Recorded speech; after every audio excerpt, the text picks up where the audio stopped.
Good morning to you, Andy, and thanks for taking the time to join us. Talking some Delta Airlines. So the airlines, of course, have been, as front and center in this crisis as any different of the different sectors in a negative way. And all of this, the bad news in terms of the cases flaring up, places can't be helping that sentiment. But maybe to Kevin's point, some of these breakthroughs on treatments could have a positive impact down the road. But what is your data at LikeFolio showing for Delta Airlines and the industry as a whole in this time that's really been a struggle for them? Yeah, real struggle. I think the struggle continues. There's no doubt about that, despite some hopes of some positive news on this stuff. What we see when we're looking at Delta specifically, the thing that concerns me the most is that this company, from a consumer sentiment or consumer happiness perspective, has definitely been the hardest hit of the four major airlines. When we look at this, the sentiment on these four, it used to be Delta and Southwest really battling it out for who was going to be the one that made its customers the happiest. But now, during the coronavirus problems, we've actually seen Delta fall into the same levels, below United Airlines, barely beating American, like among the dogs of the group in terms of making customers happy. And so that's a real shift for this company. We think that they probably lost a lot of loyalty from their customers because of this. The way that they handled the virus, lockdowns and shutdowns, the way that they handled cancellations just left a really bad taste in the mouths of consumers. Now, from a purchase intent perspective, it's just down extraordinarily large amount over the past 3 to 4 months. As you can imagine, just a lot less people traveling, very few interested in doing so on airlines. This is something that it's affecting all of them, and no real sign of recovery yet on that front. And so, for us, Delta's in a tough spot. They've got, the stock's already down a lot. Oil prices are down, which helps. But overall, Delta's definitely been hurt, and probably hurt the most from a consumer perspective of all the major airlines throughout this crisis. Andy, it's hard to talk about these stocks and not just say they didn't do anything to have this happen to them. And if you look at cruise lines, airlines, and hotels, they are the ones getting hit maybe the hardest by this coronavirus. But what's shocking to me about your data is if I'm Delta Airlines and Andy Swan is talking to me about how far my consumer happiness has dropped, my response would be, hey, how about we grade on a curve? Huh? Because don't compare me to what we were like a few months ago. Compare me to me against the other airlines now. And all I hear from friends that are doing any traveling at all is that you can't get your money back from airlines. They're giving you credits, but no refunds. And it's just, they're in the midst of an absolute disaster in terms of, unimaginable, frankly. So my question is, why do you think Delta has gone down further than the others when everyone is in the same boat, basically? Well, I think Southwest already had systems in place to deal with this kind of thing. They already had zero cancellation fees. They already had policies that were ready for, essentially a mass consumer exodus. It's just something that they had built into their process. Whereas Delta became just like the others in terms of now everybody wanted to cancel their flights, and they figured out that Delta charges them to do so or to switch their flight.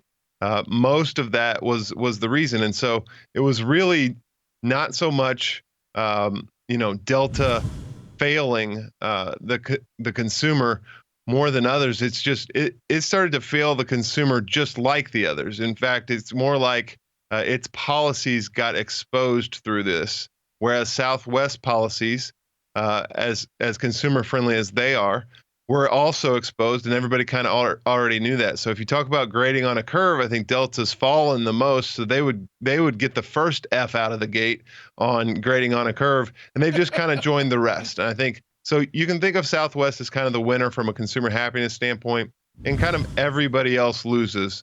You know, going forward, we'll see if Delta can regain that as people start coming back onto these planes and they start serving alcohol again and they start doing things to actually make customers happy. But it was off of the plane that Delta failed, and that's concerning for them going forward. They really need to take a look at these policies because I don't think the skittishness around travel is going away anytime soon.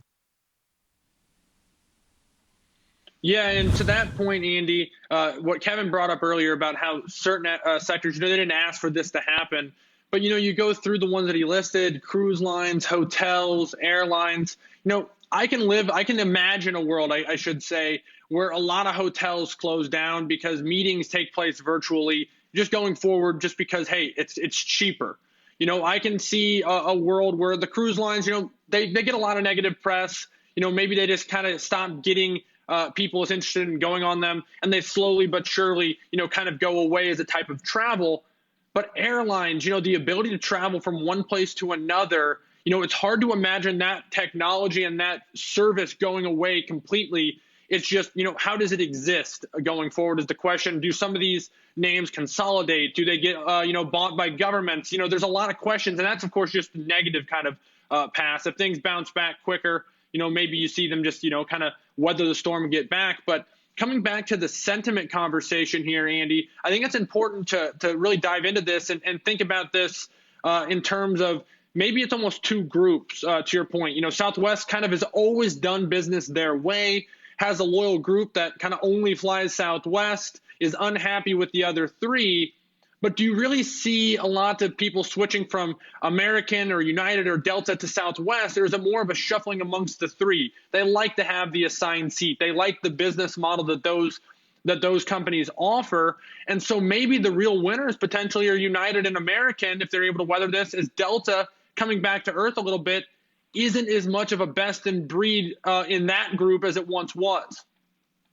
Yeah, I think that the difference between the two is that Delta, in order to create the customer happiness that they had, which pre-crisis was very, very high, the reason they were able to create that high level of happiness compared to others was what happened on the plane and in the flying experience and in the terminals and that sort of thing. Once it came down to rebooking my flight, canceling my flight, they became just like the rest. And so I think once people start getting back on planes, start going back into terminals, this should bounce back because they have built a better experience in that regard. What Southwest benefited from was that their off the plane experience was always really, really customer friendly and remains so. And so I think that as long as there's skittishness around travel and will this flight be canceled, or will I really want to go, or will this vacation not happen because some state shuts down or something like that, as long as that fear remains, then I do think that there will be a move towards the Southwest type of model where at least when I book it, I know that I can cancel it and not be out any money and not have to wait on the phone with a consumer service representative, for an hour. So now, while the skittishness is there, while the fear is there among the traveling public, I think Delta has kind of become equal to United and American because it doesn't matter. Delta's advantage doesn't matter until you're in the terminal and on the plane. And most customers, most travelers right now aren't even sure they'll get to that point when they book the flight. This is great insight, Andy, and I love the breakdown. Is that hey, that makes complete sense to me, and I'm following it completely. The next question is, I guess, then how is LikeFolio approaching this space? And maybe it's easiest if I give you some scenarios as opposed to kind of trying to project what may happen with the virus. Let's say you're in the camp that says, in a few months, whether that's 3, whether that's 6 months or 9 months to a year, we're back to what was basically normal before. People are going on airplanes. They are traveling. Is Delta then a potential buy? Because while you said once we get back to kind of operating in a normal environment, they have a strong experience that they execute strongly on. Is that what I'm hearing correctly? Yeah, I think so. I think that Delta is poised to get the most out of consumer confidence, traveler confidence returning. And when I say traveler confidence, that really means that having confidence that 3 months from now, the trip that I'm booking today will actually happen and I'll feel safe doing so. We're not even close to that yet, but you never know. That could switch really, really quickly. As we saw in March, things went south really quickly. They can, like Kevin says, the news cycle, the headline cycle, those things can shift positively very quickly as well. And if so, I think, Delta has a real chance to be the first one to rebound out of the gate, because once people are back in the skies and happy with that, they're going to be happy with the Delta experience. That's been proven over time, time and time again. But until then, I think Southwest is the winner, because that's where you can book, even if you're not sure that 3 months from now you'll still want to do or be able to do what you think you're booking in the future.